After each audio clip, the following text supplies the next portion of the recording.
Hello everyone. In this video I wanted to talk about knit weaving, and what it is basically a stockinette fabric and needles selected for a pattern.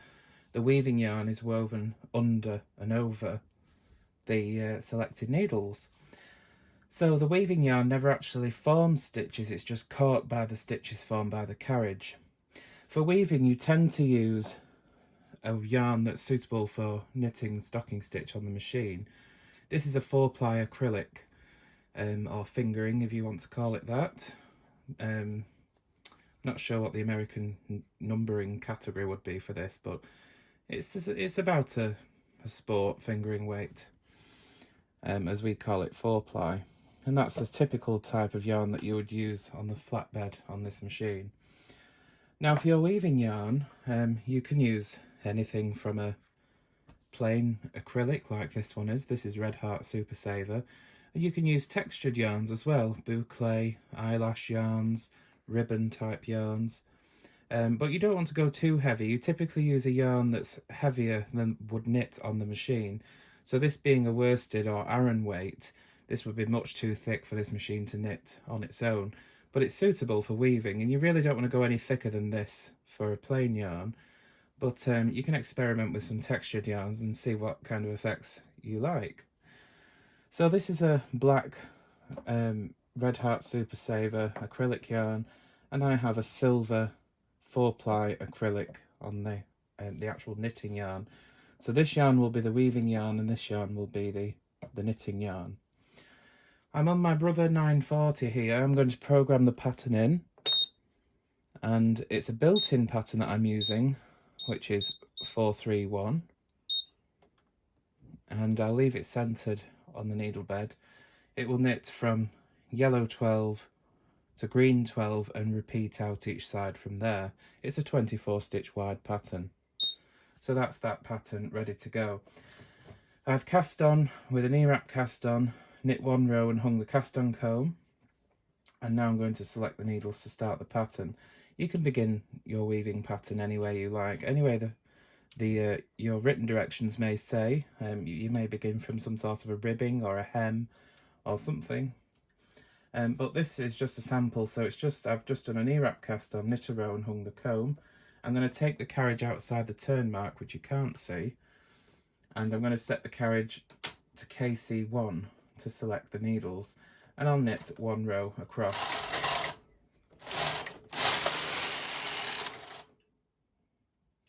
And because I've been setting up for this video, my yarn must have loosened up in the mast, so we have a loop now, but we won't worry about that. It's only a sample. If this were an actual piece of knitting, I would unravel that row, but we won't fret about that for this sample. But anyway, we've knit the row and selected the needles. Now knit weaving is something you could do by hand. You don't need your machine to perform this function for you. You can select needles following a chart like this, and then you can weave the yarn over and under the needles like so, manually, and then knit the row and select the needles for the next pattern row, which of course will take a little bit of time, but it is possible. But this machine and many of the Japanese machines can do this automatically, so I'm going to show you how that's done. First of all, we want to put the weaving brushes down. On this machine, we push up these little levers on the front of the carriage here, and the weaving brushes go into the down position. The buttons on this Brother carriage here are all set plain. No patterning will be done by the carriage. We're just using the carriage to knit and select needles. So depending on whatever machine you're using, make sure it's knitting plain and the weaving brushes are down or they're attached, because some older models you had to fix on the weaving brushes. I know definitely on Knitmaster ones you had to unscrew these thumb screws, slot them in and pop them in the holes at the front of the sinker plate. The Brother, you have to, not the Brother, the Knitmaster Chunky, I think. Oh no, I think it does have them built in. But anyway, I digress. Whatever way your machine uses the weaving brushes, if they're built in like this, make sure that they are engaged and the carriage is just knitting plain. Now you want to increase your tension by at least 2 numbers, depending on the thickness of your weaving yarn. As I say, this is a worsted or Aran weight, so to allow for the thickness of the weaving yarn that will be caught between the stitches, I'm going to knit a slightly looser fabric so that it won't tighten up and be too dense. So you'll have to experiment a bit with tension, but I would suggest, if you're using a yarn the weight I am using, to increase your tension from main tension by 2 full numbers. Then we simply take the weaving yarn, and there's a guide at the front of the carriage. On this brother, it's this piece here, and you see there's a little loop. We pop the yarn into that slot there, and we obviously hold on to it so it doesn't spring out again. On the Knitmasters, there's a little hook that you hook the yarn. It's got a little red dot on the end, and you hook the yarn behind it. On the brother here, we just pop it there at the front, and we simply knit across 1 row.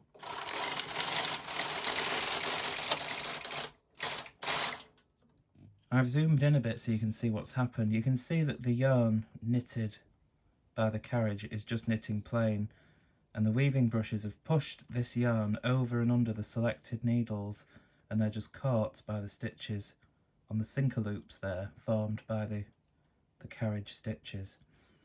And you can see it's woven it through. Then we take the weaving yarn out from underneath the carriage. You may have to push the carriage out the way, the direction that you were travelling on the previous row, to release it. Let it sit just there like that. On the Knitmaster, again, you'll have to hook it under that little guide on the side, but on the brother you can just let it run free like so, and knit the next row. And you can observe there that the yarn here will guide its way into the weaving notch there. After the second row, I'd suggest that you put a clip on the loose end of your weaving yarn so that it doesn't loosen up.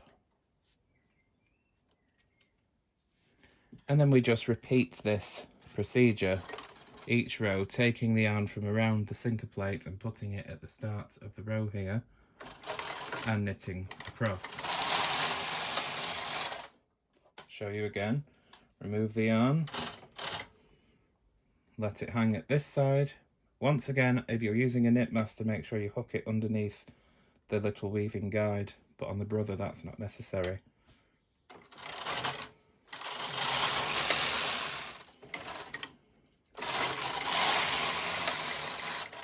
And we continue in this way until we've knitted our weaving pattern.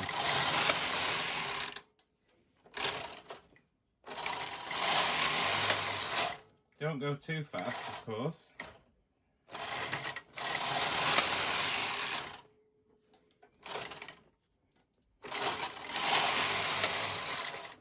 Pretty soon you'll be able to see the design forming.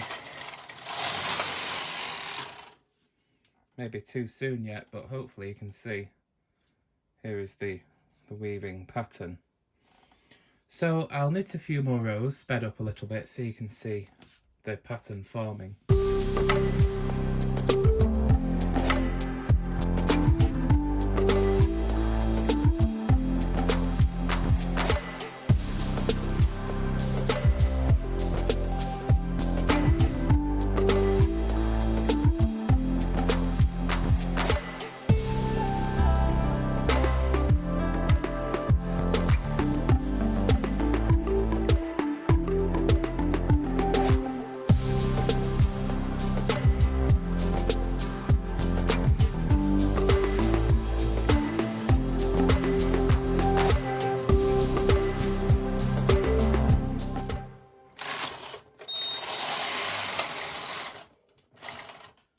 So there you can see is one pattern repeat, and this is the effect given.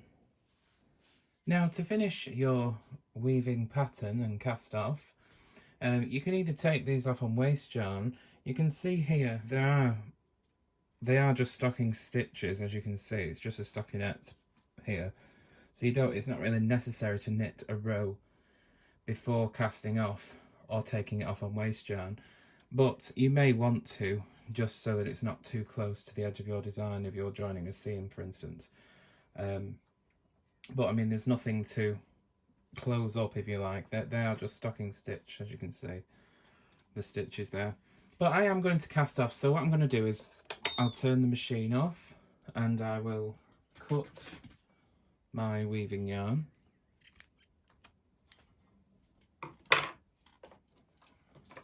I will put the weaving brushes back into their out of work position. Just move that weaving yarn out of the way.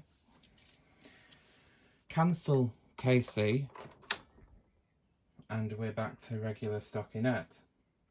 Now you don't have to push in the selected needles over here if you're knitting a row to cast off or taking off a waste yarn, because the patterning is cancelled on the carriage. It will just appear as a plain row. Now, I did already turn my tension up 2 numbers, which for this yarn was tension 7, and I went up to tension 9 for my weaving. So I am quite high already on the tension there. So what I'm going to do is I'm going to turn it up past 10 and pull some slack through the mast. And my carriage is on the right, so I can use my linker to cast off, which I might as well show you in this video. And I'm going to draw the slack back by hand until we approach the row, and let the yarn be free flowing to give me the loosest row possible. There's no tension on this yarn now at all.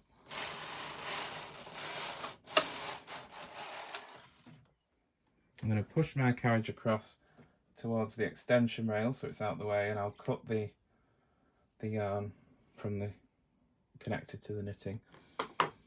And then I'll you can cast off whatever way you want to. I'm going to use the linker, so in order to do that I will bring, it can only be done from right to left, so you need to knit the last row from right to left if you're using the linker. Then bring out the needles into E position, or holding position. Take off the clips and the cast on comb and just put a claw weight on the very right edge, being careful not to pull on your weaving pattern. And then I'm going to take my linker with this knob at the 6 o'clock position and this pushed into the right. I'm going to hook the front lip here over the edge of the front rail carefully, and then it will sit on the back rail and it should move nice and smooth. While the linker is still free to slide back and forth, this little nylon lip here, I'm going to bring the stitches between this metal plate and that nylon lip. Can you see that? Just until the needles start to move, and then I'll lock it in place. Making sure you do have a claw weight on the edge being cast off. I can just turn this handle and cast off my knitting.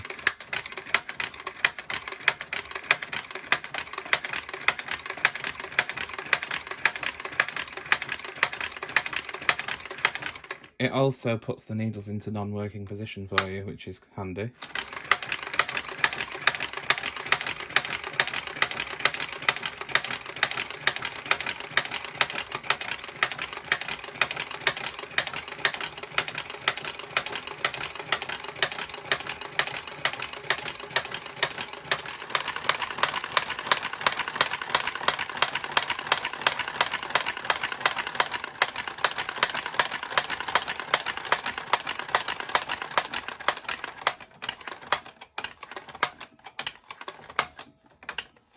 Make sure you're ready to catch it when it drops off, and the little loop that's left, just pull that through. And there we have the edge of our knitting cast off very quickly and easily, as you can see.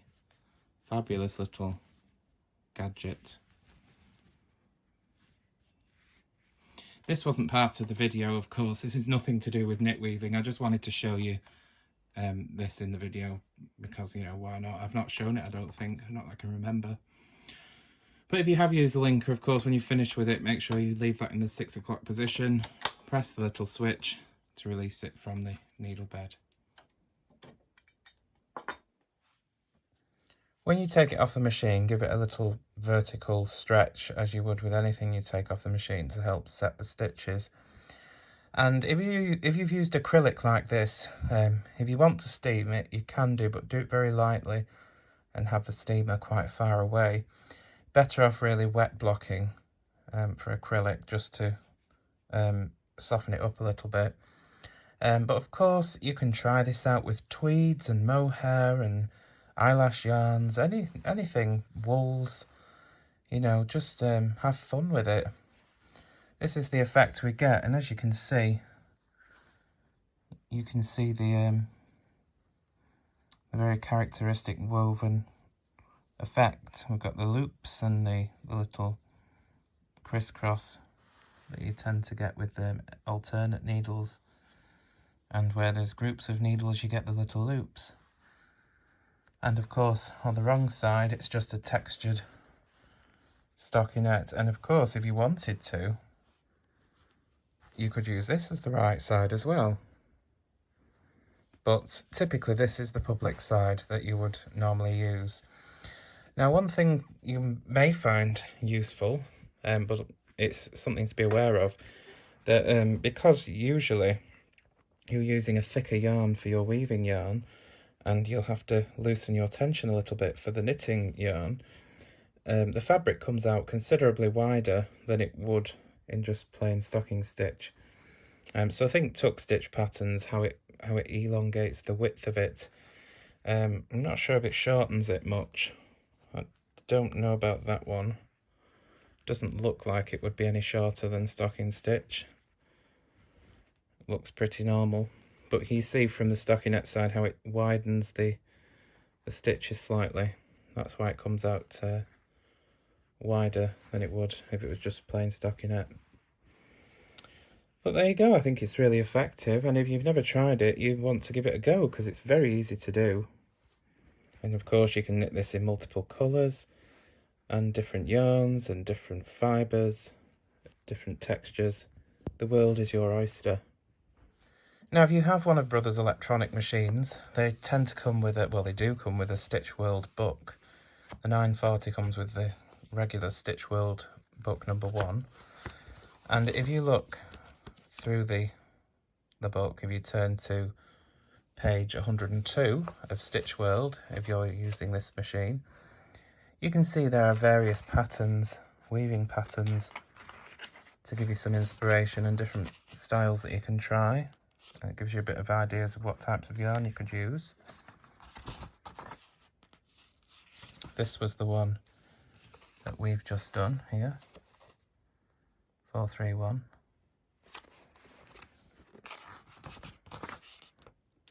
So very interesting, and as you can see, multicolour as well, gets quite effective.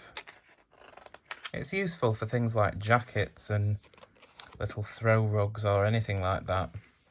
Something where you want a heavier fabric, or something that's going to be nice and warm. But there you go, hopefully you found this video interesting. Of course this hasn't been blocked yet, it still wants to curl up. But there we are, knit weaving on the Japanese flatbed machines.